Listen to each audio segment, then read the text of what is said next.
Bonjour à toutes et à tous, encore une fois. Tout d'abord, un grand merci d'être là pour ce premier événement des journées d'ingénieurs, acteurs et actrices des transitions. Voilà, ce premier événement, il a déjà complet, donc c'est un honneur pour toute cette semaine. Du coup, ce midi, on va parler de la place des végétaux dans l'espace urbain. Et pour cette table ronde, j'ai avec moi deux intervenantes. Donc, la première, Agnès Montparet, qui est juste à côté de moi, chargée du plan Canopée de Grenoble-Alpes Métropole, paysagiste, écologue et herbaviste. Et à distance, nous avons Rose-Marie Auclair, directrice générale et scientifique de l'entreprise Woodlight.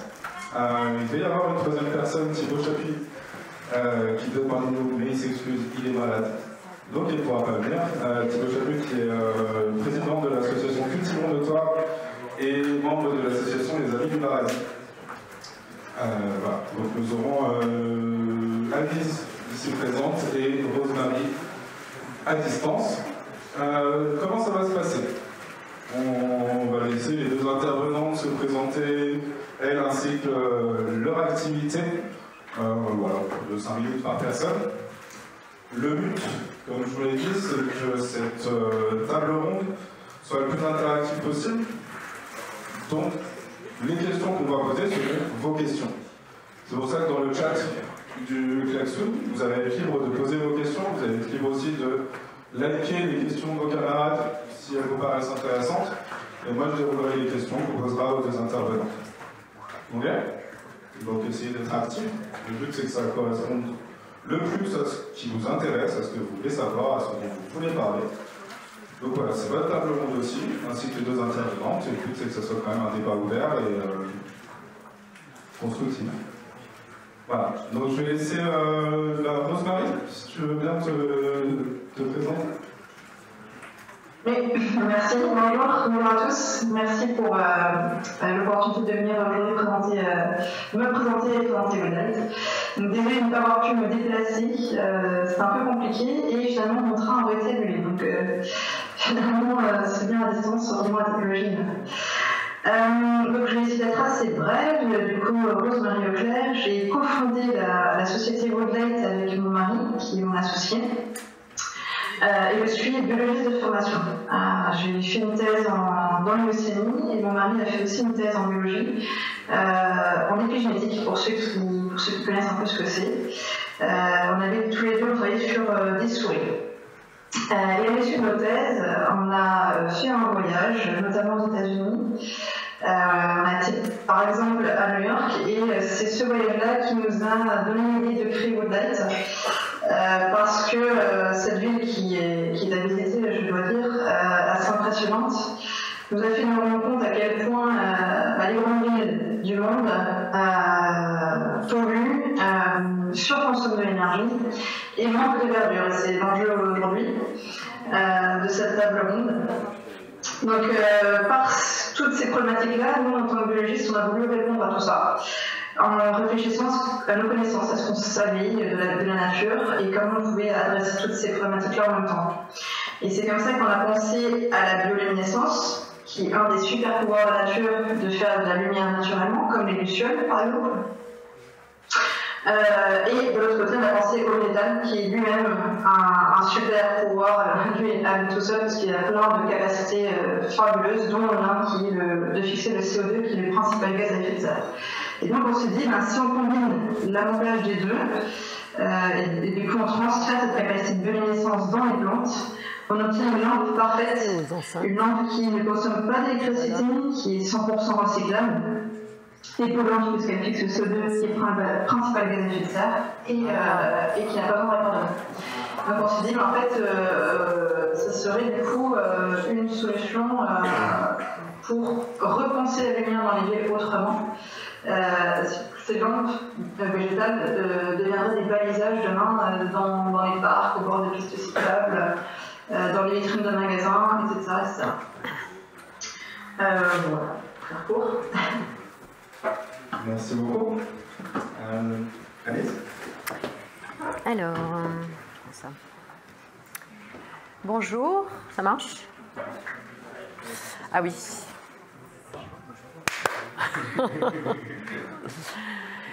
Donc, je suis ravie de pouvoir vous parler, parce que c'est pas si évident de créer des ponts entre nous dans nos institutions et vous dans vos études. Donc, c'est chouette. Donc, moi, Anne-Lise Comparé, je suis architecte paysagiste. J'ai fait mes études à l'École nationale supérieure du paysage de Versailles et j'ai exercé pendant une dizaine d'années. Je gérais un bureau d'études. Donc, la vision du paysagiste dans un bureau d'études. Et dans un bureau d'études, on est plutôt les personnes qui tireront les projets. Et après, j'ai fait une formation en écologie, donc ici à l'université Joseph Fourier, en master, parce que je me suis dit, tiens, j'ai envie d'aller voir comment c'est du côté du gestionnaire. Parce que créer des paysages, c'est une chose. Après, ce sont des paysages vivants. Et ensuite, comment on entretient la vie dans ces paysages. Donc, et je suis rentrée dans la fonction publique, donc nouveau aussi départ et nouvelle façon de travailler dans la fonction publique, dans une commune, puis dans une petite intercommunalité, et maintenant à la métropole de Grenoble. Et dernièrement, j'ai continué mes études toujours autour des plantes, parce que je suis une passionnée des plantes, et j'ai fait une formation à l'école des plantes de Lyon, pour suivre la formation d'herbaliste, puisqu'on n'a pas le droit de s'appeler herboriste. Voilà, dernièrement, j'ai pris une disponibilité de 2 ans pour planter une forêt-jardin comestible dans la Drôme, puisque j'ai dans le projet, dans quelques années, de rejoindre ce territoire dans lequel, il me semble, il y a beaucoup plus de collectifs, beaucoup plus de projets de transition et un territoire qui est, pour moi, plus avancé par rapport à notre territoire ici. Voilà, donc en gros, mon travail. À la métropole, je suis chargée du plan canopé. Donc, c'est super intéressant. C'est très difficile parce que si c'était facile, on l'aurait déjà fait. Donc, l'idée, c'est d'arracher du bitume, de planter des arbres et de végétaliser. Donc, on aura l'occasion d'en reparler. Moi, il y a plusieurs sujets qui m'intéresseraient d'aborder avec vous. Sur l'idée de la place, le sujet la place de l'arbre, donc la place, sur le sujet de la modestie de notre capacité d'action, sur les réelles missions du service public et aussi sur la suite, les innovations, comment inventer, quelles sont les façons de s'adapter à demain. Voilà. Merci. Bon, est-ce que vous avez déjà mis quelques questions? Non, toujours pas.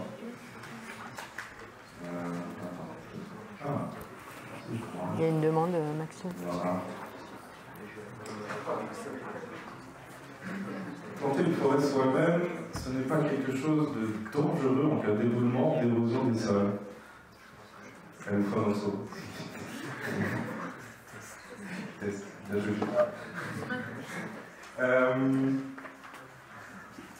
C'est la question? Ouais. Bon, j'admets que c'est une question pour s'échauffer. Hein. Donc, déjà, qu'est-ce qui est dangereux? Je pense que ça, c'est important de se poser cette question. Qu'est-ce qui est dangereux? Est-ce que c'est dangereux de faire? Est-ce que c'est dangereux de continuer à faire comme on a toujours fait? Est-ce que c'est dangereux de ne pas faire? Donc, moi, je pense que le plus dangereux, c'est, 1, de continuer à faire comme on a toujours fait, 2, de ne pas faire, et faire, c'est le moins dangereux. Donc, quand on fait, on peut se tromper, mais beaucoup moins que si on continue à faire ce qu'on fait ou que si on ne fait pas. Donc, pour répondre précisément à la question, en fait, planter une forêt, les arbres sont des formations qui sont vraiment utilisées en génie forestier pour lutter contre les érosions, lutter contre les éboulements, capter des rochers. Donc au contraire, planter des forêts va dans le sens de maîtriser les risques. On a par exemple tous les coteaux autour de la Tronche ou sur d'autres secteurs où on travaille sur la résistance des arbres, leur capacité à absorber le choc, les ondes de choc des cailloux qui tombent. Et c'est primordial d'avoir cette première barrière avant que les cailloux tombent sur les habitations. Et du fait des feux qu'on a eus au Néron, on a les répercussions aujourd'hui, parce qu'on a perdu des forêts de protection. Et les derniers feux qu'on a eu à Vorep posent aussi ces mêmes questions, donc on reboise pour pouvoir avoir des interceptions de rochers. Merci. On a peut-être une question un peu plus pour Rosemary sur la question de Clara. Quel principe de bioluminescence utilisé chez Woodlight? Quand pourrons-nous voir des plantes bioluminescentes en ville? Oui, merci beaucoup pour la question. La bioluminescence, je ne peux pas vous dire quel principe sur quel animal on va utiliser ça. Le principe de bioluminescence, c'est une réaction biochimique entre deux molécules que vous connaissez sûrement, vous avez déjà entendu parler. C'est la luciférase et la luciférine. Donc la luciférase, c'est l'enzyme, la luciférine, c'est le substrat. Et donc ces deux molécules vont former un complexe qui va être oxydé et il va y avoir émission de photons, donc de lumière. Et donc d'un organisme à l'autre, parce qu'il y en a vraiment beaucoup qui ont cette capacité de faire de la bioluminescence, ça va de l'algue à l'insecte à des poissons. Et même des bactéries sont capables de faire ça. Donc, d'un organisme à l'autre, les molécules vont être différentes et la lumière, la couleur de lumière va être différente. On va avoir du bleu, du jaune, du vert, mais le principe reste le même. Donc après, c'est un peu secret quel organisme on utilise, mais c'est ce principe-là. Et du coup, nous, ce qu'on fait, c'est qu'on va transférer cette capacité-là dans les plantes, c'est-à-dire qu'on va utiliser des gènes de bioluminescence qu'on va transférer dans le génome de la plante pour qu'elle puisse avoir cette nouvelle capacité. Pour répondre à la deuxième question, quand pourrons-nous avoir des plantes dans les villes? Donc là, on a bien avancé au niveau scientifique. On a réussi à développer des premières cellules de plantes bioluminescentes, donc qui mettent leur propre lumière de manière autonome. Maintenant, on est dans l'étape de prototypage, donc je vais passer de l'étape cellule à plante entière. Cela, on aura début 2024 et pour une première commercialisation fin 2024. Les villes, ça risque de prendre un peu plus de temps parce que les collectivités vont avoir besoin de végétaux assez gros et en grande quantité aussi probablement. Donc ça sera dans un deuxième temps. Mais on va les développer, on va commencer à les développer déjà dès l'année prochaine, mais ça va prendre quelques temps. Il faut imaginer en fait que chaque nouvelle variété, il faut repartir de l'étape cellule. Donc si on prend un arbre bioluminescent, il va devoir prendre plusieurs années. Mais cela dit, l'idée aussi pour nous est de faire déjà des tests expérimentaux, c'est-à-dire que dès qu'on a notre prototype, on va faire des démonstrations. Donc c'est possible qu'on envoie de manière dans un temps bien défini et dans certaines villes particulières, on fera des tests grandeur nature, si je peux dire.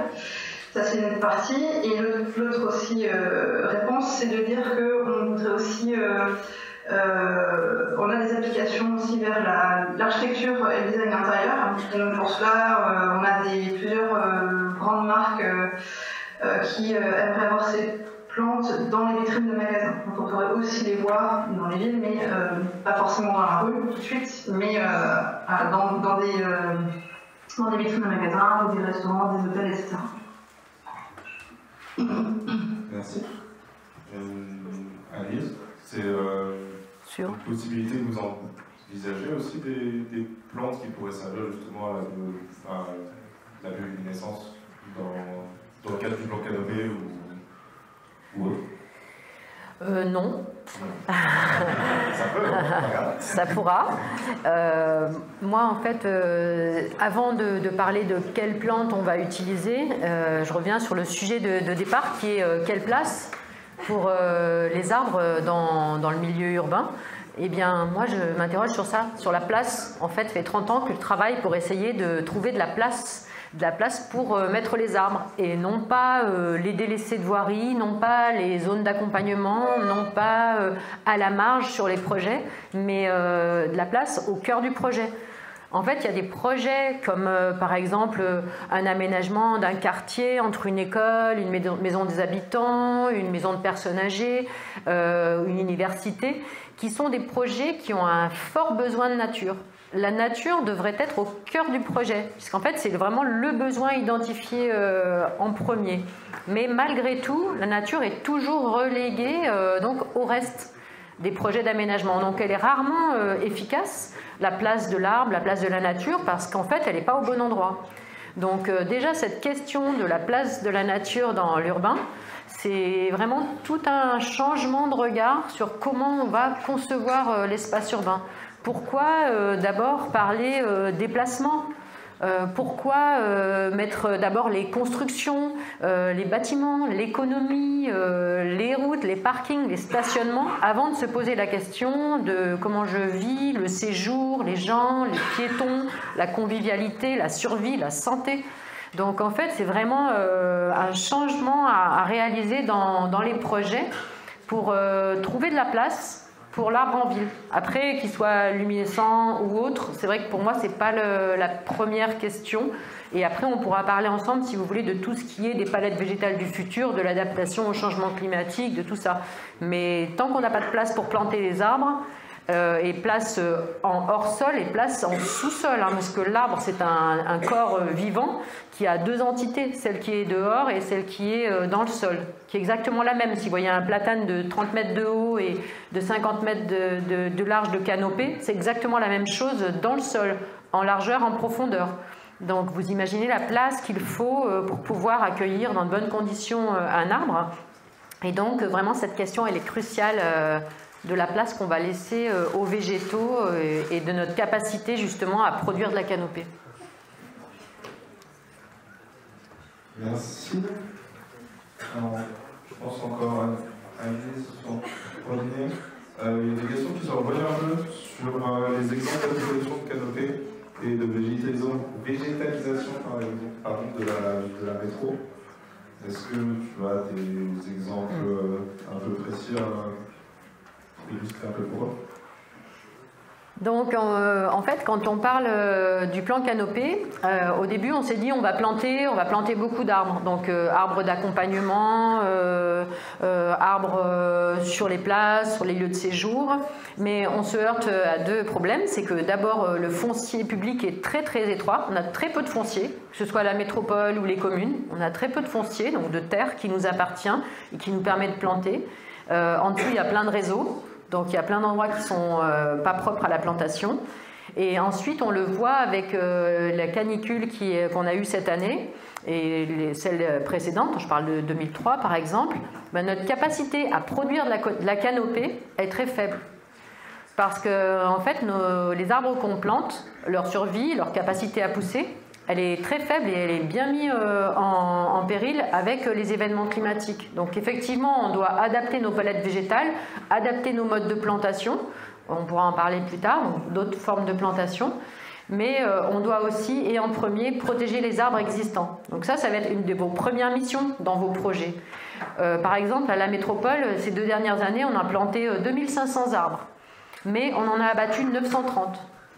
Comme on abat des arbres qui sont plutôt gros et qu'on plante des arbres qui sont plutôt petits, la balance, elle n'est pas forcément positive. Et pourquoi on abat ces arbres? Pour faire des projets, des aménagements, des routes, des constructions, de l'économie, mais aussi parce qu'on a des injonctions sanitaires. Par exemple, les platanes sont atteints par une maladie et à chaque fois qu'on a un platane atteint, on doit abattre tous les platanes dans un cercle de 35 mètres. Donc des fois, pour un platane malade, on va en abattre 20 ou 30. Donc en fait, déjà, dégager de la canopée, c'est difficile et ce sera de plus en plus difficile. Donc la seule canopée que l'on a, vraiment sur laquelle on peut s'appuyer, c'est l'existant. Donc dans nos projets d'aménagement, les plus grands efforts que l'on va faire, c'est pour construire le projet autour des arbres existants. Et non pas, comme on a fait ces 30 ou 40 dernières années, se dire ceux-là, ils sont pas jolis, ils vont pas avec mon projet, les 2 arbres sont pas alignés, ici ça me gêne pour faire mon carrefour, etc. Non, là, il va falloir se mettre cette contrainte et construire le projet autour des arbres existants. Donc c'est des projets qui ont été faits dans différents secteurs. Je pense à un projet à La Tronche où il y avait un énorme platane et donc mes collègues me disaient on va voir si on peut le conserver. Je disais non, on va le conserver et on va faire le projet autour de cet arbre-là parce qu'on ne pourra jamais le refaire pousser. Donc il y a plusieurs projets aussi, même à Grenoble, sur la place Victor Hugo. Le projet était de supprimer les arbres existants et d'en remettre des nouveaux. Et bien en fait, il a été validé suite aussi aux habitants qui ont eu un sondage. Il a été validé de garder les arbres et de compléter simplement la couronne. il y avait aussi beaucoup de projets dans les années 2010, c'était le renouvellement des arbres. Alors on disait on enlève des arbres anciens, on en met des jeunes et ce sera mieux, ils auront tout le temps devant eux. Mais en fait, ces jeunes arbres, ils mettront très longtemps à pousser, on ne sait pas s'ils pousseront. Et puis, pourquoi traiter l'arbre en ville comme un mobilier urbain? En fait, par exemple, pour vous donner une illustration, à la métropole, on n'a pas la compétence espace vert. On ne devrait pas s'occuper des espaces verts. Et pourtant, on s'occupe des arbres. Alors, comment ça se fait? Eh bien, l'arbre, dans la loi, est considéré comme un accessoire de voirie. C'est à ce titre-là que nous, on peut s'occuper des arbres et avoir des arbres dans notre patrimoine. Donc, accessoire de voirie. En général, l'arbre, il a en moyenne une durée de vie de 20 à 30 ans dans l'espace urbain. Alors que n'importe quelle espèce a au moins 100 ans d'espérance de vie. Beaucoup d'espèces ont des espérances de vie de 400, de 500 ans. Donc, comment ça se fait? Alors, j'ai entendu deux explications qui me plaisent bien parce qu'elles sont un peu farfelues. La première qui dit que en fait, les hommes ne supportent pas que les arbres aient une durée de vie plus longue qu'eux. Donc, en fait, ils en profitent pour les maîtriser et les renouveler. Et l'autre, c'était le fait que, avec le côté très judéo-chrétien, l'Église ne supportait pas non plus le fait que la végétation, c'est du sexe, puisque ça se reproduit en permanence. Donc ça, c'était aussi quelque chose qui ne plaisait pas du tout à l'Église, et donc on voulait contrôler la nature pour éviter ces débordements. Voilà. Merci. Nous avons un peu de micro, mais je crois qu'on va avoir des questions pour toi, Rosemary. Ces explications ont un peu déchaîné les patients. Alors, il y a des questions qui se rejoignent. Alors déjà, on a comparé des plantes luminescentes à des plantes OGM. Alors, je ne sais pas si la comparaison est totalement exacte, tu pourras nous en dire un peu plus. Et surtout, l'impact de ces plantes-là sur la biodiversité alentour, que ce soit au niveau des plantes, de la faune aussi, et aussi des habitants, à côté notamment pour les allergies. Voilà, si ça te dit de discuter un peu de ça. Oui, merci. Alors oui, c'est bien des plantes génétiquement modifiées, parce qu'effectivement, on va leur donner cette capacité en plus de bioluminescence, et c'est bien au niveau des gènes qu'on travaille, vraiment des décisions génétiques. Donc petite précision, en fait, alors les techniques, je pense que vous êtes bientôt ingénieur, donc je pense que vous connaissez un petit peu les techniques qui ont bien évolué en édition génétique. Donc aujourd'hui, on sait exactement où on se place dans le génome et on fait en sorte de ne pas perturber le reste des capacités des plantes. Ça, c'est un premier point que je voulais préciser.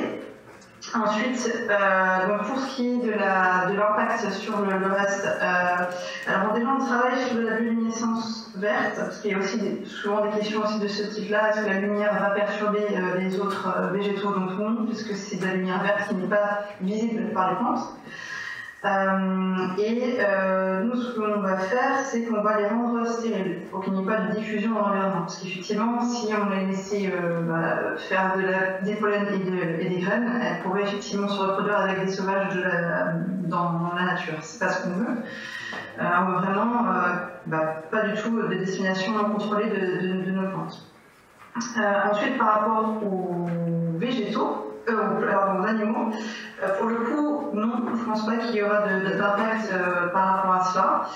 Mais évidemment, il y a, j'ai vu qu'il m'a aussi une question là-dessus sur la partie réglementation. Donc, les plantes génétiquement modifiées sont évidemment soumises à des réglementations très strictes. Alors, le process est très différent d'un pays à l'autre, mais ça reste strict. Donc, en fait, les plantes vont être étudiées justement en labo par des labos indépendants qui vont vérifier justement qu'il n'y ait pas d'impact sur la biodiversité alentour, leur capacité aussi à proliférer, à disséminer, etc. Donc on est vraiment on va vraiment répondre à tous ces critères-là. Donc pour une mise sur le marché de ces plantes, on va forcément avoir des agréments d'autorisation d'autorisation sur la liste sur le marché, et pour cela, ce sera bien étudié. Pour le coup, nous, on ne pense pas qu'il y aura d'impact sur les animaux, mais évidemment, tant qu'on n'a pas la plante, je ne peux pas vous certifier cela, mais évidemment que ce ne sera pas sur le marché s'il y a un problème. Et pour la partie allergie, c'est une bonne question. Je n'ai jamais entendu cette question. Il n'y a pas de raison non plus qu'il y ait des allergies par rapport à cette plante-là. Il faut vraiment imaginer qu'on rajoute cette capacité de bioluminescence, mais on n'interfère rien en fait, sur la plante elle-même. Merci beaucoup. On va tourner un peu du côté de métro. Pensez-vous que les arbres et les plantes sur les toits des maisons et des grands bâtiments surtout est une bonne idée? Annelise.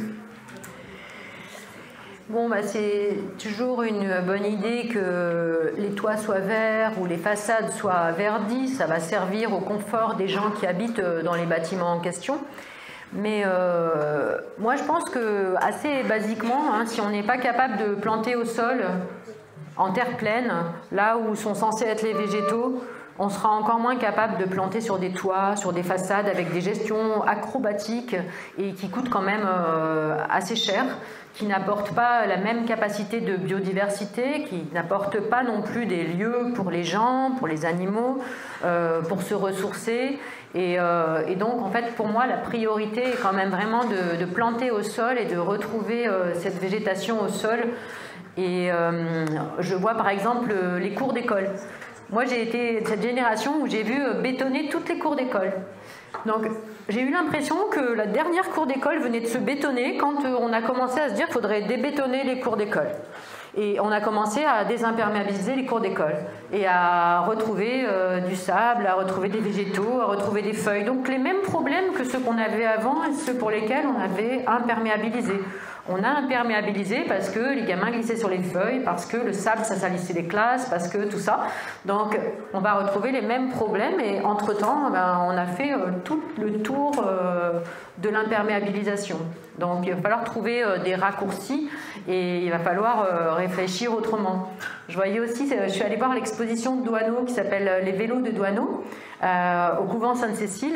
Et c'est vraiment rigolo parce que vous allez voir, si vous voyez cette exposition, vraiment on n'a rien inventé. Les vélos avec les paniers, avec les portes bébés, les vélos cargo, tout ça, ça existait tout après-guerre.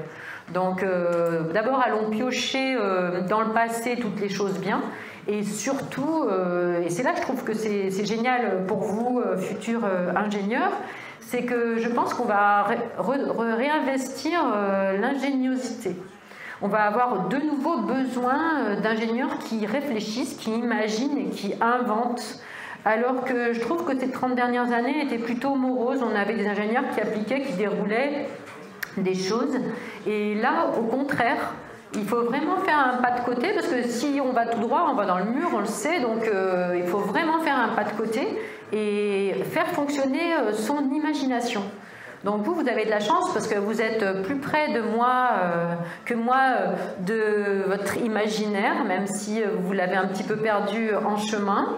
Et puis votre incompétence entre guillemets, parce que vous, les jeunes, vous avez souvent notion de ce que vous ne savez pas faire, ou vous pouvez avoir peur des limites de votre savoir. Eh bien c'est dans ces limites-là que vous allez trouver la capacité d'inventer. Parce que quelqu'un qui n'a plus de doute sur ses compétences a beaucoup de mal à inventer. Et c'est très difficile d'inventer. Moi, souvent, je me pose devant ma feuille et je regarde aucun média et je me dis comment je peux faire autrement. C'est-à-dire, il faut que je trouve une solution que personne n'a jamais encore imaginée pour répondre à ce problème. Donc, c'est très difficile. Il faut vraiment tout créer. Donc, à chaque fois, ça fait peur. À chaque fois, c'est inconfortable. Mais à chaque fois que vous aurez un peu peur et que vous serez un peu inconfortable, c'est que vous êtes dans la bonne direction. Quand vous êtes rassuré et que c'est confortable, c'est pas bon. Parce que ça veut dire que vous reproduisez des choses et toutes ces techniques-là qui nous ont conduits à un monde aujourd'hui où il faut vraiment changer. Donc voilà, n'ayez pas peur de vous tromper, n'ayez pas peur de l'inconfort ou de l'incertitude, c'est ça qui va faire les plus chouettes idées. Et puis de toute façon, on se rattrape en avançant, donc voilà. Merci beaucoup. J'ai l'impression qu'on rentre dans des questions de plus en plus techniques. C'est rigolo. Alors, je crois qu'il y avait une ou deux questions pour Rose-Marie. Il faut que je trouve le film. Ça, c'est le temps qu'elle note, on y reviendra.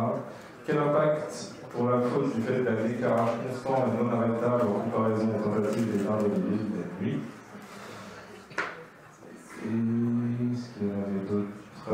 Pouvez-vous décrire la fabrication de plantes bioluminescentes, notamment en prenant en compte les conséquences de sa fabrication?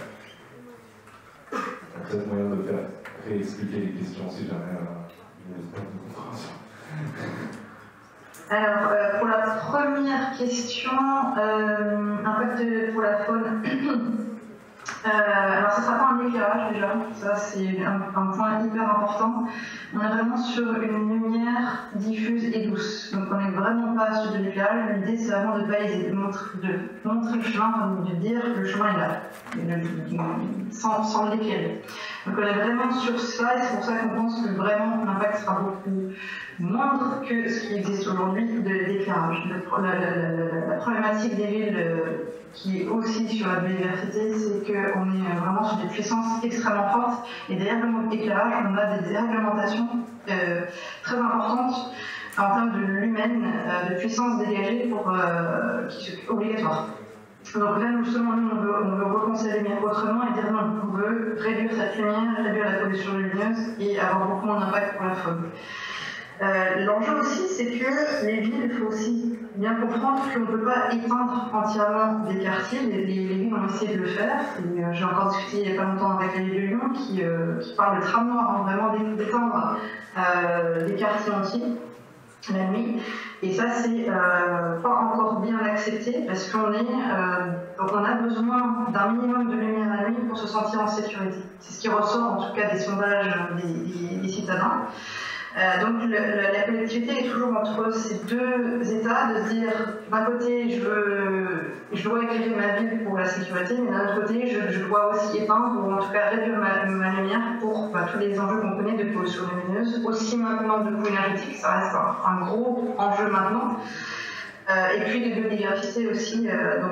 Nous l'idée c'est vraiment de dire comment on peut faire mieux. On ne peut pas faire pas. Qu'on soit clair, il faut faire mieux. Et donc nous, c'est vraiment en cela qu'on se positionne en se disant on peut apporter une autre solution, moins impactante, plus douce, et voilà, plus économique, qui répond à toutes ces problématiques-là et qui en plus ramène du végétal autrement dans les villes. La deuxième question, je n'ai plus tout parfaitement en tête. Je te la remets si tu veux. C'est comment on fait, c'est ça. Ouais, c'est le processus de fabrication.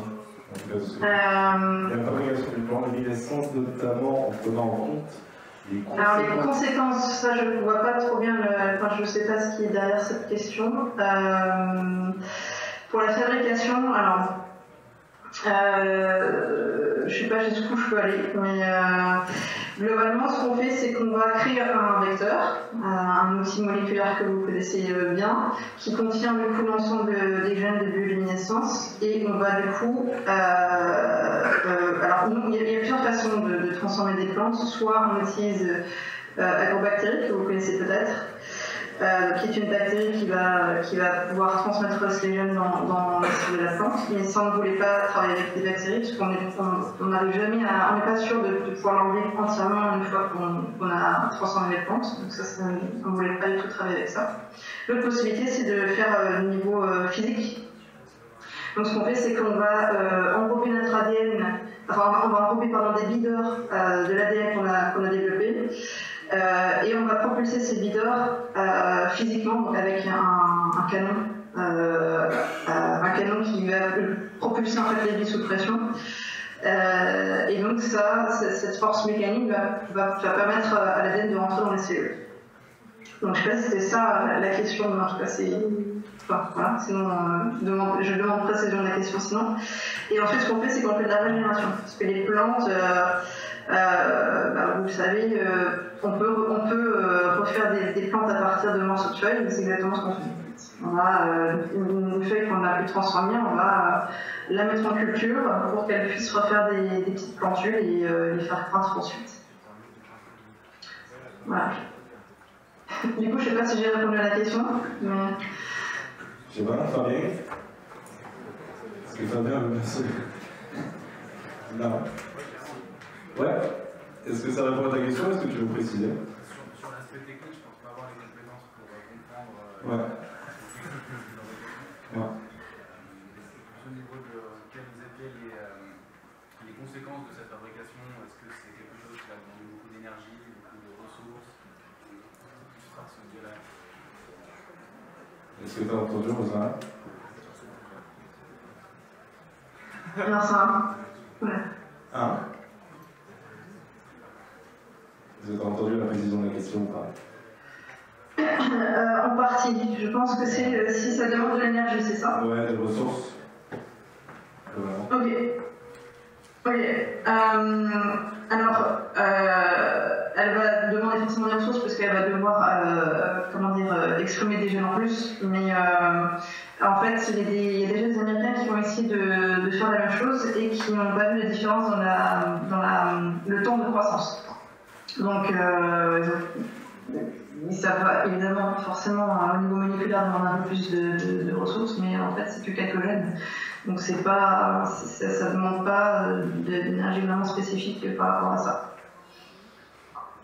Ok, merci beaucoup. Maxime, Oui. je peux te demander si c'était vraiment par rapport au processus de fabrication, enfin, incluant le processus de fabrication également par rapport à l'énergie, l'impact environnemental et énergétique, ou si elle parlait juste de la plante en elle-même quand elle est plantée dans le sol. Est-ce que tu as entendu, Rosa? Non. Je vais te laisser poser la question.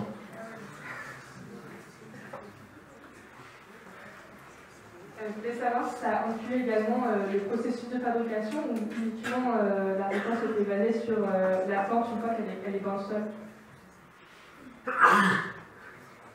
J'ai pas bien compris, je n'entends pas très bien. Je suis désolée. Si ta réponse concernait le processus de fabrication de la plante, ou alors seulement une fois que la plante est plantée dans le sol. Ah oui, d'accord. Les deux. En fait, dans le processus de fabrication, elle a un timing équivalent au niveau in vitro, parce qu'on travaille in vitro pour le coup. Et une fois qu'elle est dans le sol aussi, elle la pose de manière identique. Ok, merci. Alors, on avait une question que je pense concerner toutes les deux. On parle souvent des arbres comme solution aux îlots de chaleur. Qu'est-ce que les végétaux peuvent apporter d'autre dans les villes? Moi, j'aimerais bien que vous nous disiez pour vous ce que vous en pensez en fait. Pour vous, c'est quoi un arbre? Qu'est-ce que ça peut apporter dans les villes? J'imagine que vous avez déjà pas mal de réponses à ces questions puisque vous le vivez au quotidien. En général, on fait vraiment une dichotomie entre ce qu'on aime et ce qu'on fait. Ce qui est vraiment dommage parce qu'il faudrait qu'on fasse ce que l'on aime parce que ce que l'on fait, c'est ce qu'on aura. Si vous aimez faire vos courses au marché et que vous construisez des centres commerciaux ou que vous allez au centre commercial, vous aurez des centres commerciaux dans l'avenir. Donc en fait, il faut faire ce que l'on aime. Et souvent, quand je travaille avec des groupes ou avec des gens, je leur pose la question de qu'est-ce que vous aimez faire. Et tout le monde aime aller dans la nature, faire du sport. Mais personne me dit j'ai envie de rouler sur l'autoroute ou d'aller me poser dans un parking. Et pourtant, dans l'espace public, tout le monde fait des routes et des parkings. Donc il faut vraiment se poser cette question. Moi, je pense que l'arbre, moi, est bien plus, même pour moi, c'est une sorte de personne, hein, l'arbre, puisqu'en fait, il interagit avec nous. On sait même qu'à l'hôpital, quelqu'un qui voit un arbre de sa fenêtre va cicatriser 2 fois plus vite. Donc il faut admettre que ce que l'on sait, c'est très peu, et ce que l'on saura demain va bien venir compléter nos compétences. Donc la place, il y avait une question sur la place de l'arbre et la santé physique et mentale, elle est évidente, elle est primordiale. Et en fait, les gens sont de plus en plus déchirés de leur milieu de vie en ville. Et le but du plan Canopé, c'est vraiment ça, c'est de s'adresser aux 75% de la population qui vivent en ville et de leur redonner un espace de vie, c'est-à-dire un espace dans lequel ils peuvent subvenir à leurs besoins, que ce soit se nourrir, se rencontrer, dormir, interagir, etc. Il y avait une autre question sur les îlots de chaleur urbains. Donc ça c'est très important, vous qui travaillez sur l'environnement et sur l'eau. En fait il y a un des secteurs sur lequel vous allez devoir travailler dans l'avenir et qui va être très intéressant, c'est la gestion de l'eau. Donc l'eau, il y en a trop parfois, on va avoir des problèmes d'inondation de plus en plus importants, ou alors il n'y en a pas assez, sécheresse l'été. Donc comment on arrive à gérer de la végétation dans ces espaces-là qui devront faire le grand écart entre trop et pas assez.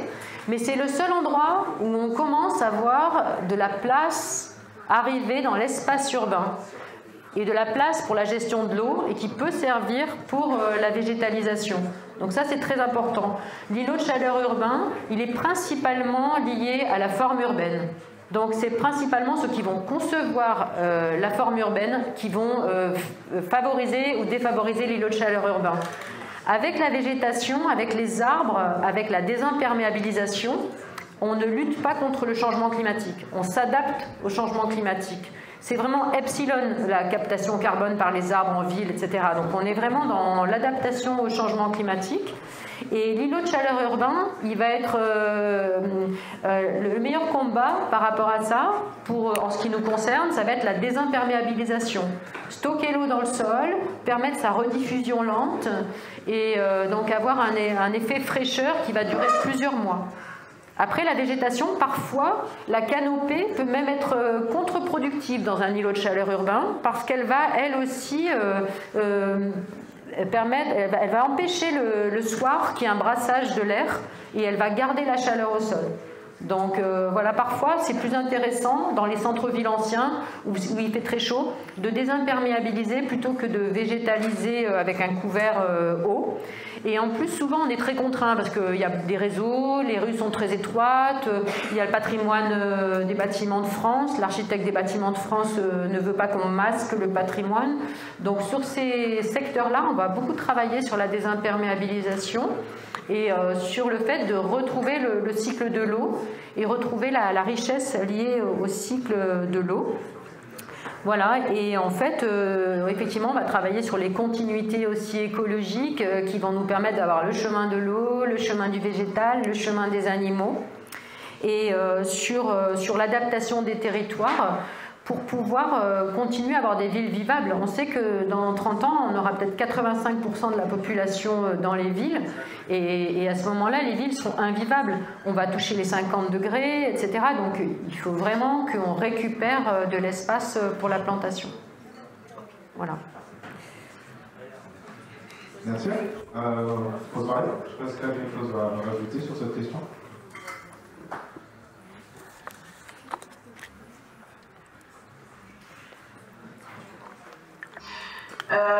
Non, je vois justement qu'il y a des mots qui sortent aussi. Qu'est-ce que les arbres peuvent apporter dans les villes? Je pense qu'on est assez tous d'accord sur cette question. Hein.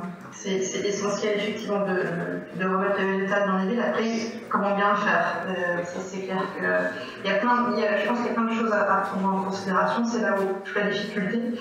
Comme Alice l'a dit, je discutais encore dernièrement avec David de Lyon qui disait mais en fait, le végétal, on le pense différemment depuis peu, en fait, depuis la sécheresse qu'on vient de passer là, ces derniers mois, enfin les mois d'été. Il a dit, en fait, jusqu'à maintenant, il fallait que ce soit joli, et donc peu importe l'origine de la plante, il n'y avait pas d'importance là-dessus, il fallait que ce soit beau.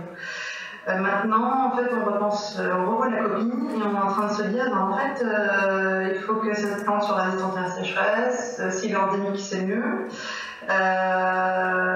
il faut qu'elle n'utilise pas trop d'eau, etc., etc. Et donc c'est super intéressant, et tant mieux qu'on ait ces questions-là. Je pense qu'on a, les scientifiques, on savait que ça allait arriver, probablement. Maintenant, on voit les effets. Et donc, comme l'a dit Anise, maintenant, on est obligé de s'adapter. Avant, on pouvait encore ralentir et freiner l'arrivée des changements climatiques, maintenant, on donc, comment on fait pour faire mieux et plus faire les erreurs du passé, comme annoncer ça. Et pour cela, il faut vraiment considérer tout l'écosystème à part entière, et là on fait partie. Donc, et sa façon de vivre, elle là aussi. Donc, évidemment, il faut qu'il change peut-être aussi sa façon de vivre, c'est un petit peu ce qu'on voit dans la vie. Mais voilà, il faut accompagner le changement, entre guillemets, et considérer l'ensemble pour faire bien. Merci. On va dire votre avis, il y a beaucoup de gens qui font des câlins aux arbres. Vraiment. En fait, j'avais. Chacun sa passion. D'autres questions. Quel est le pourcentage d'espace végétalisé à Grenoble par rapport aux autres villes de France? Bon, alors le pourcentage d'espace végétalisé, je ne me rappelle pas exactement à Grenoble. Nous, on a travaillé sur la canopée, donc la couverture, l'ombrage du territoire. Donc, pour vous donner une idée, sur l'ensemble de la métropole, sur les 550 km² de métropole, dans la zone agglomérée urbaine représente à peu près 115 km². Et là-dessus, on a 26,7% qui est ombragé. Les élus ont mis un objectif en 2030 d'avoir 30%. Donc passer de 26,7 à 30%, ça peut sembler un peu minable, mais en fait c'est énorme, parce que ça voudrait dire à peu près 80 000 arbres. 80 000 arbres en maintenant 8 ans. Donc c'est vraiment énorme.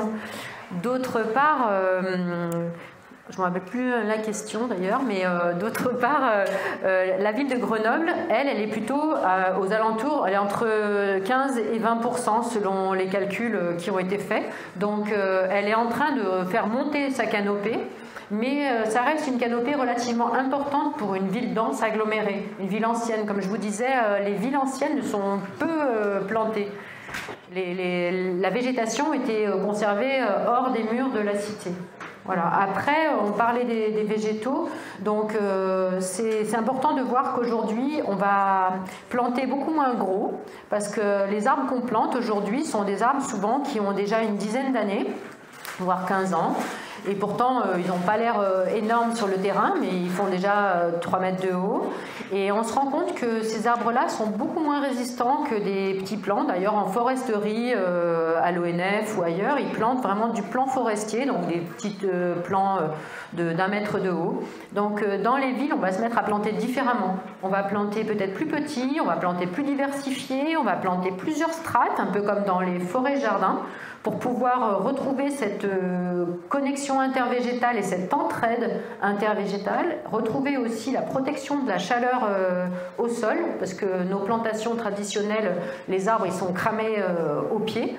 C'est un peu comme nous, si on nous mettait sur un parking toute la journée, même si on avait de quoi manger et de quoi boire, je pense qu'on ne serait pas très frais au bout de quelques jours. Et les arbres, c'est pareil, en fait, leur milieu de vie est délétère et dans ces conditions, ils ne peuvent pas se développer. On va planter aussi d'autres essences. On est en train de faire une étude sur les palettes végétales du futur. Le CNRS aussi conduit une étude de son côté. Et on conclut, sur Grenoble par exemple, le CNRS conclut que seuls 45 des 225 espèces qui sont utilisées comme arbres aujourd'hui seront adaptées à l'horizon 2100. 2100, ça peut sembler loin, mais en fait pour un arbre, c'est pas loin, parce qu'un arbre, il faut 30, 40 ans, 50 ans pour être un petit peu mature. Donc on est en train de travailler sur l'élargissement des palettes végétales. Où est-ce qu'on va aller trouver ces arbres qui vont résister à la sécheresse, mais qui vont aussi accepter nos rigueurs de l'hiver? Parce que si on va trop au sud, les arbres ne supportent plus le gel. Donc on est en train de se déplacer vers l'est pour aller trouver ces végétaux qui pourraient être adaptés demain. Mais aussi, il faudra planter autrement. On va planter en bosquet, on va planter en forêt, on va planter en plantation linéaire, voilà, d'autres modes de plantation qui vont changer la place de la nature en ville et le caractère de la nature en ville. Ce ne sera pas le même joli, parce que je voyais moche, beau, etc. Plein de gens vont dire que c'est moche, la nouvelle nature en ville, parce qu'on va être sur de la friche urbaine, on va être sur de la plantation forestière, etc. Et on n'aura plus l'arbre dans son corset avec sa grille. Et puis d'autres gens vont trouver que c'est beau parce que ce sera renaturé, qu'il y aura d'autres espèces, des animaux, et que ce sera plus durable. Merci. Rosemary, quelques questions pour toi aussi. Est-ce telle sous licence privée, ou comptez-vous en faire de la science ouverte? Qu'est-ce qu'on a d'autre? Et qui finance des recherches sur la bioluminescence? Alors, pour la première question, on a déposé un brevet. On ne va pas le faire sans utilisation. En fait, on peut effectivement, par cette possibilité, de vendre des licences d'exploitation à des horticulteurs, par exemple, qui vont pouvoir produire des plantes pour nous. Ça, c'est une possibilité. Après, le faire en science ouverte, non. En tout cas, pas dans un premier temps, c'est clair. Mais voilà, on est ouvert à effectivement les vendre en termes de licence d'exploitation. La deuxième question, pardon. Qui finance? Ah oui, qui finance? C'est une bonne question. Alors en fait, dans le process d'une startup, il y a plusieurs niveaux de financement. Au départ, c'était nos fonds propres et puis des concours qu'on a pu remporter. En fait, au départ, on a participé à différents concours, donc on a remporté, du coup, ça nous a fait un petit vécu au départ. Et ensuite, on a eu des aides, des subventions en fait, de la région, Grand Est, parce que nous, on est basé sur Strasbourg. Et de BPI France. Donc BPI France, c'est une banque, ça s'appelle Banque pour l'innovation. C'est l'État qui met en place des financements, qui les donne à BPI France. Et BPI France les distribue à différents projets innovants. Donc voilà, il y a tout un process d'éligibilité pour obtenir ces subventions-là et ces aides-là. Et ensuite, là, on est justement c'est une bonne question du coup. On est en pleine levée de fonds. Parce qu'après, une fois qu'on a un peu écoulé entre guillemets les subventions, les aides de première ligne, si je puis dire, il y a après des investisseurs privés qui peuvent rentrer dans l'aventure. Donc là, on est en pleine levée de fonds actuellement. On discute avec des investisseurs privés et aussi, on a lancé une campagne de financement participatif. À laquelle tout le monde peut investir dans la société Woodlight à partir de 10 €. Voilà. Ok, merci. Je fais des questions. Je voudrais bien parler de l'arbre, du grand arbre métropolitain. C'est l'histoire de l'arbre. Si ça vous intéresse, vous pouvez regarder sur notre site Woodlight et vous avez un lien directement avec cette campagne de financement participatif. Sur voilà. Ouais. À quel point avance le projet de digitalisation en ville? Sommes-nous sur la bonne voie? Qu'est-ce que vous pouvez espérer? Alice, qu'est-ce qu'on peut espérer? Tout, hein. Moi je pense qu'on peut tout espérer.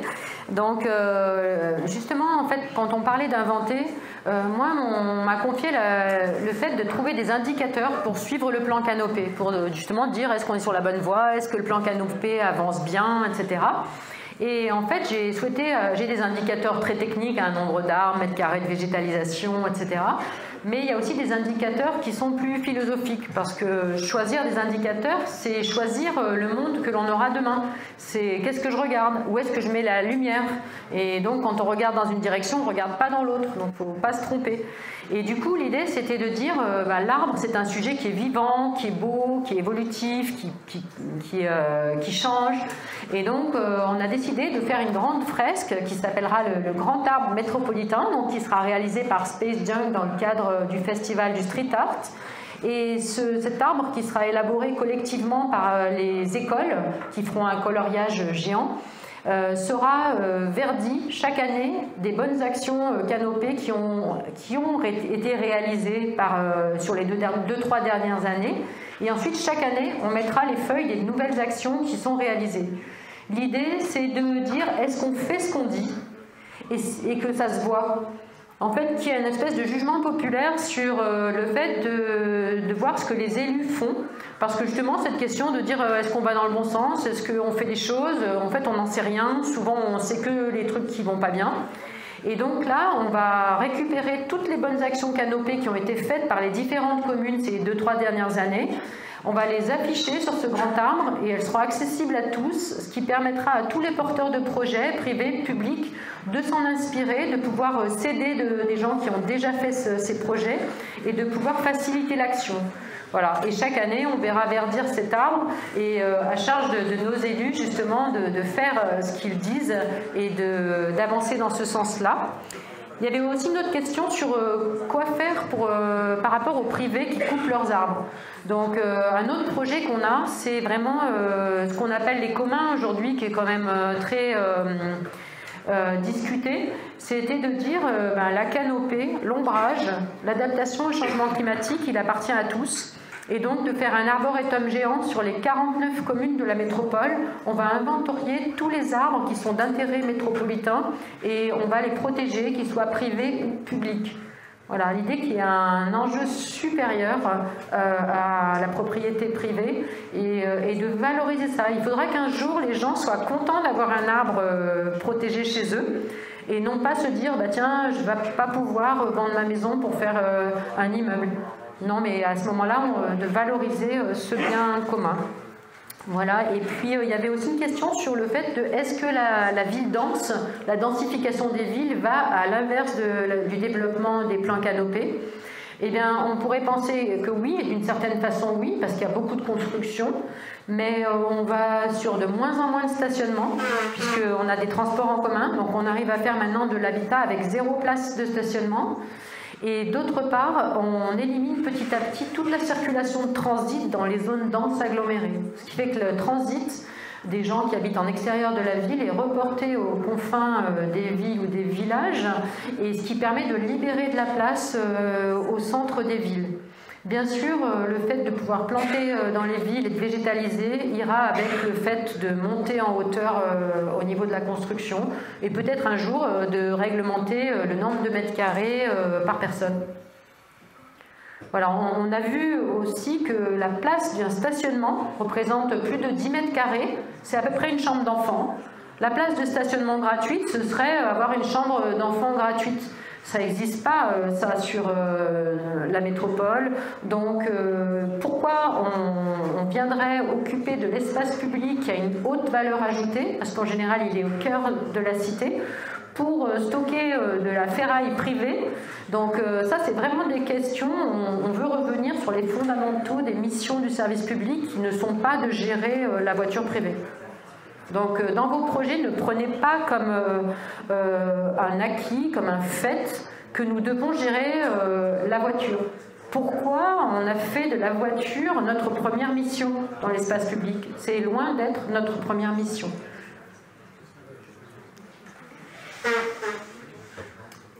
Merci beaucoup. Une question de Jean-Hugues. Pourrait-on aussi planter les arbres fruitiers? Est-ce que Jean-Hugues veut bien se manifester parce que je ne vois pas trop dans quel contexte et à qui la question s'adresse. Ouais. Attends, je te donne.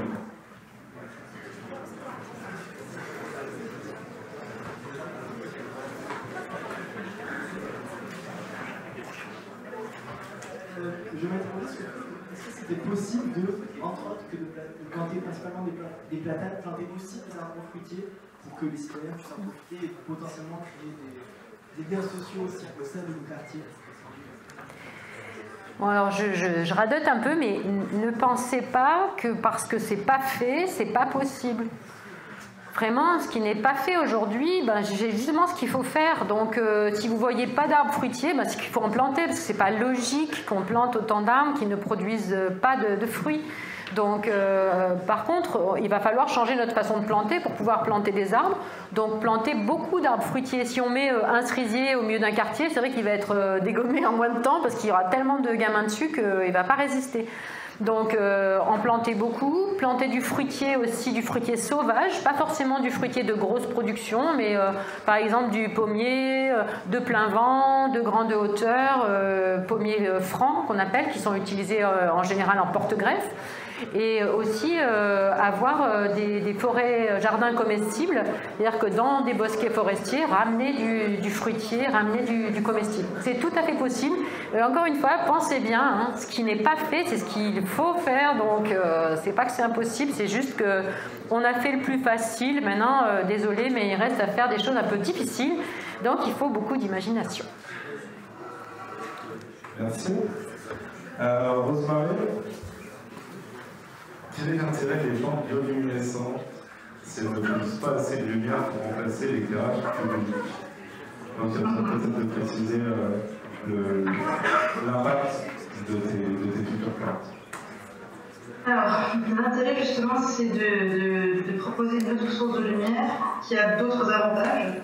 Et je pense que l'éclairage n'est pas nécessaire dans certains quartiers ou à certains moments de la nuit. Il faut imaginer qu'on ne peut pas tout remplacer déjà du jour au lendemain, ça c'est clair. Tout se fera déjà du coup très progressivement. Et la lumière en elle-même doit être aussi un travail progressif dans les villes. C'est déjà ce que les villes sont en train de faire. C'est comme je disais tout à l'heure, c'est d'accompagner les citadins à voir leur ville autrement la nuit, et puis suréclairer comme c'est actuellement. Donc l'avantage en fait, c'est d'avoir une plante qui n'éclaire pas mais qui balise, c'est justement d'avoir une lumière beaucoup plus douce et d'enlever cet éclairage qui est trop important à certains endroits ou à certaines heures de la nuit. Quand je dis à certaines heures de la nuit, c'est parce qu'on a un partenariat actuellement avec une entreprise qui conçoit et fabrique des mobiliers urbains, qui est une entreprise alsacienne qui s'appelle VHM. Et avec eux, on est en train de concevoir un mobilier urbain du futur, de demain, qui associe plein d'usages du citadin. C'est-à-dire que c'est pas que un lampadaire, mais ça va être un lampadaire qui a aussi des assises, vraiment le mobilier urbain, qui donc permet de faire de l'ombrage, qui permet de faire de la fraîcheur, qui récupère de l'eau de pluie, et qui va intégrer la plante bioluminescente quand on l'aura. Et l'idée, en fait, c'est que ce mobilier urbain puisse éclairer à certaines heures de la nuit quand on a besoin d'éclairage. Il y a des moments où on a besoin d'éclairage, c'est comme ça. Il y a des rues qui doivent être éclairées. Mais à des heures de la nuit, il n'y a plus besoin d'éclairage. Par contre, la nuit totale, ça, c'est encore pas possible non plus. Et donc là, la plante ferait son rôle de balisage. On éteint le lampadaire et c'est la plante qui est en son cœur qui va prendre le relais de balisage.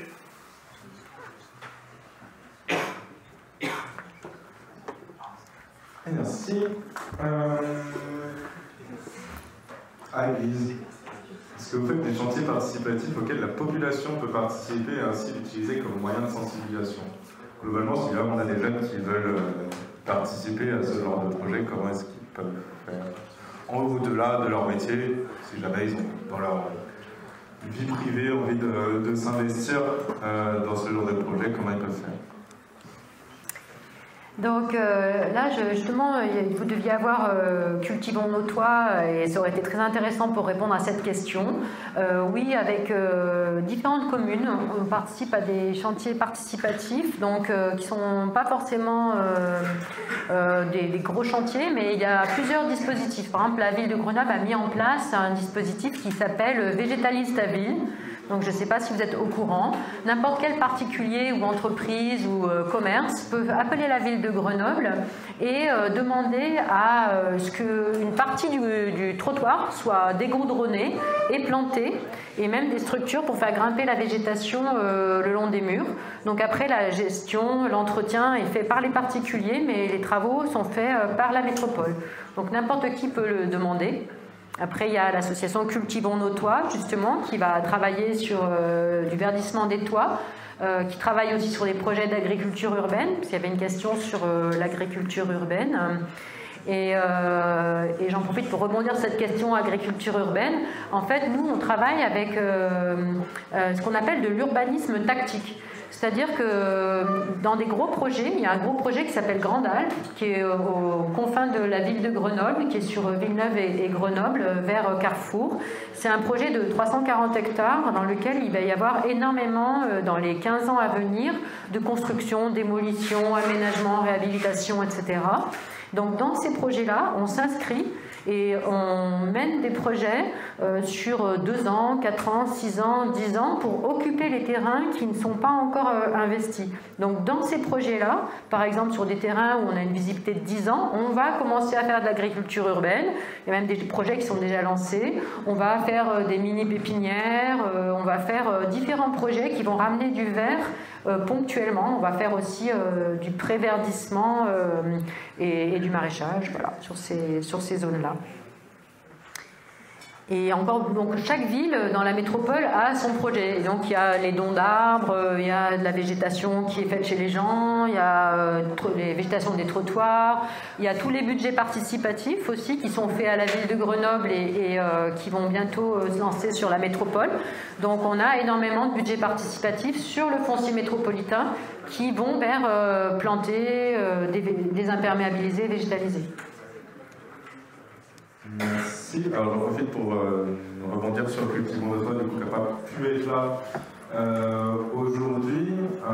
N'hésitez pas à aller voir ce qu'ils font, c'est vachement intéressant. Et demain, nous accueillerons une salariée de l'association Envers et avec tous, qui travaille un peu dans ces domaines-là et qui a notamment gagné un budget participatif de la ville de Grenoble en 2020 pour la construction d'une ferme pédagogique dans le quartier de l'Abbaye. Donc c'est un projet qui devrait voir un jour, inauguration au printemps.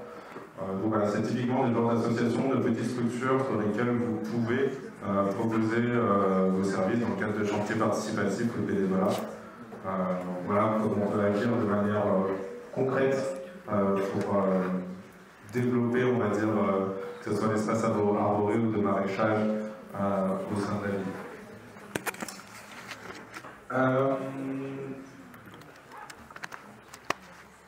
La bioluminescence était une technologie polluante et émettrice de CO2.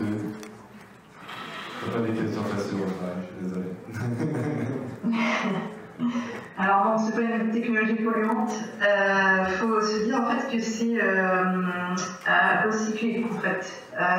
C'est une voie métabolique que nous on a trouvé un moyen de la recycler. Donc en fait, il n'y a pas de molécule de CO2 qui va être si je puis dire. Donc non, c'est pas du tout polluant. Ça va, merci. J'ai une petite dernière question parce que celle de Thomas m'intéresse. Et après, on donnera 3-4 minutes à chaque intervenante pour conclure. Et voilà, c'est des messages à vous faire passer. Que pensez-vous du projet Métrocable qui s'implante principalement sur des terres agricoles, méthanisation, destruction, écosystème? Alors, on a le droit à un joker. C'est compliqué. Oui, c'est compliqué. En fait, le projet du Métrocable est un projet qui est vertueux dans son ambition, hein, c'est-à-dire de remplacer les transits de voitures par un raccourci par le câble. Maintenant, effectivement, c'est un projet qui est techniquement très lourd, qui va pas transporter énormément de gens et qui effectivement s'implante sur des terres agricoles qui sont en partie qui sont précieuses et rares autour de Grenoble. Donc c'est un projet de transport. Aujourd'hui encore, le transport est vraiment ce qui passionne le plus les foules. Hein. Et moi je pense que c'est un sujet un peu surtraité. D'ailleurs, on se rend compte que depuis les années 50 jusqu'à aujourd'hui, notre budget transport, le temps qu'on passe dans les transports, tout confondu, la journée, n'a absolument pas changé. On consacre environ entre 1 heure et 1 heure et demie par jour en transport, tout confondu, et ça n'a pas changé. Qu'est-ce qu'on a fait pendant ces 70 dernières années avec nos routes, nos déplacements, etc. On a allongé la distance que l'on fait en se déplaçant chaque jour. On est passé peut-être de 15 km à parfois 150 km par jour. Donc, est-ce que ça a un intérêt de continuer à allonger la distance que l'on fait chaque jour, sachant que quand on fait gagner en vitesse, on ne fait pas gagner de temps aux gens, parce que de toute façon, le budget temps est le même. Donc ça, c'est important. Et donc, y a des choix qui sont faits en matière de déplacement. Je ne parle pas du câble, mais par exemple, le projet qu'il y avait de tunnel sous la Chartreuse, sous la Bastille. Heureusement, c'est des projets. Il y a beaucoup dans nos tiroirs, il y a beaucoup de vieux projets qui malheureusement ont été créés par des gens assez puissants qui sont bien placés, et du coup, on a du mal à s'en débarrasser. Et plus ces projets sont vieux, moins ils sont adaptés au territoire, parce qu'en plus, les choses changent très très très vite.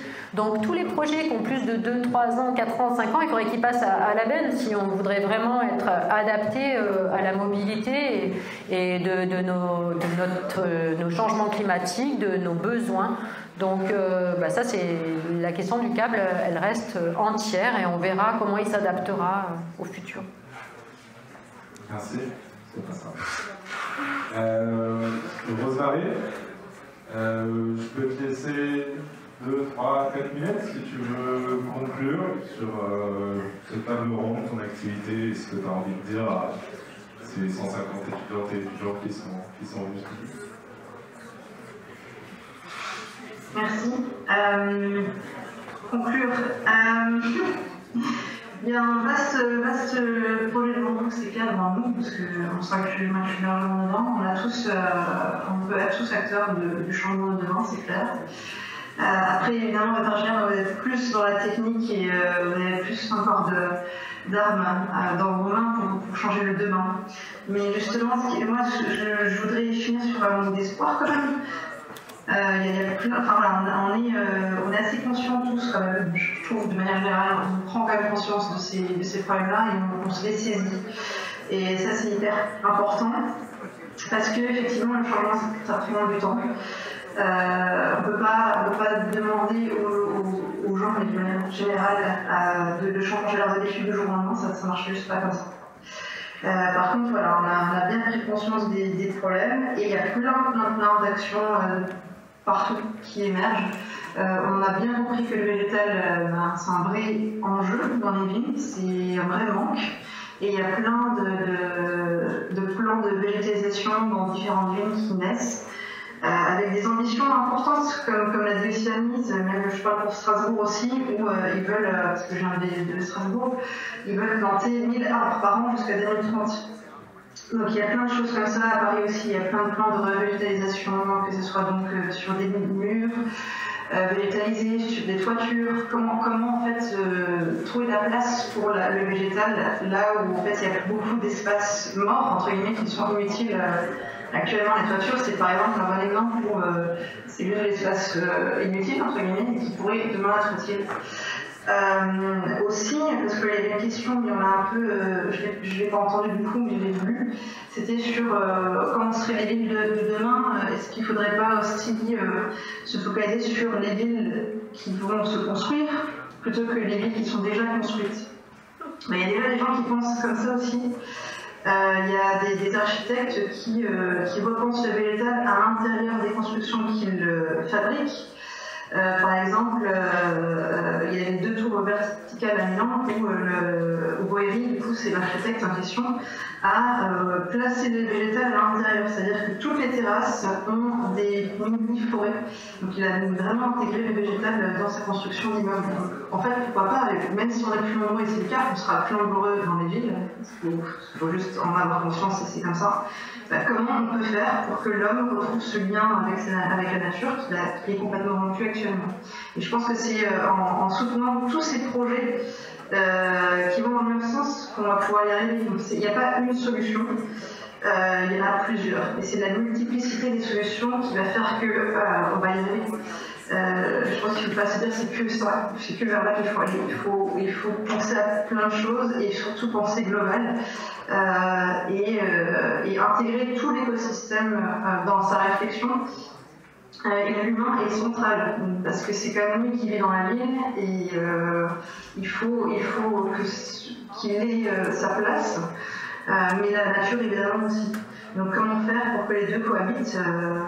Il y a plein de solutions à ça. Et donc je vais rester sur une bonne note d'espoir et travailler encore ensemble à tous pour et réfléchir ensemble aussi à comment faire mieux avec ce qu'on a et voilà, encore une fois soutenir toutes les initiatives qui sont hyper pertinentes, hyper enrichissantes et on est voilà. Merci beaucoup. Alice. Bon, donc je vous ai parlé de plein de choses, j'espère que ça vous donnera envie d'imaginer, donc d'être plus dans l'ingénierie que dans la technique. Hein. Moi, soyez ingénieux, soyez pas technicien, parce que les techniciens, ils mènent le monde aujourd'hui et c'est pas vraiment drôle, et c'est pas ni beau, ni poétique, ni enthousiasmant. Donc je pense que c'est intéressant d'aller sur de l'inventivité, de l'ingénierie, vraiment vous êtes à ce niveau-là dans vos études. Et en matière d'eau, justement, gestion, comme on a dit, hein, de l'eau, trop d'eau à certains moments, trop peu à d'autres moments, trouvez-nous des solutions qui ne soient pas forcément basées sur la technique, mais qui soient inspirées de la nature. Inspirez-vous vraiment de gestion naturelle, organique, qui vous permettront de trouver des solutions adaptées. D'autre part, posez-vous toujours la question de pourquoi vous faites quelque chose ou pourquoi on vous demande de faire quelque chose. Il y a beaucoup de projets qui sont faits sans savoir pourquoi. On passe très peu de temps sur le pourquoi et beaucoup de temps sur le comment. Donc on pourrait éliminer plein de mauvais projets en ayant réfléchi sur pourquoi on les fait. Et tant que vous n'avez pas une réponse claire sur pourquoi, eh ben, on ne fait pas. Parce que comment voulez-vous trouver une bonne solution si on ne sait pas pourquoi on le fait ? Hein. Ensuite, la dernière chose, appuyez-vous sur vos forces et non pas sur vos faiblesses. Si vous êtes bon dans un domaine, appuyez-vous sur les domaines où vous êtes fort, pas sur les domaines où vous êtes faible. N'essayez pas de compenser vos faiblesses, vous allez y mettre une énergie énorme. Essayez plutôt de valoriser vos forces. Réfléchissez si vous êtes musicien, si vous êtes poète, si vous êtes peintre, servez-vous-en au quotidien dans votre métier, réintégrez. Si vous êtes sportif, servez-vous du sport. Vraiment intégrez vos forces dans votre travail et ce sera en plus votre marque de fabrique parce que pour ne pas être tous semblables, bah, soyez vraiment vous-même. Voilà, et ben bon courage. Merci beaucoup, Marie-Aubert et Christophe Barret. Merci à Clara pour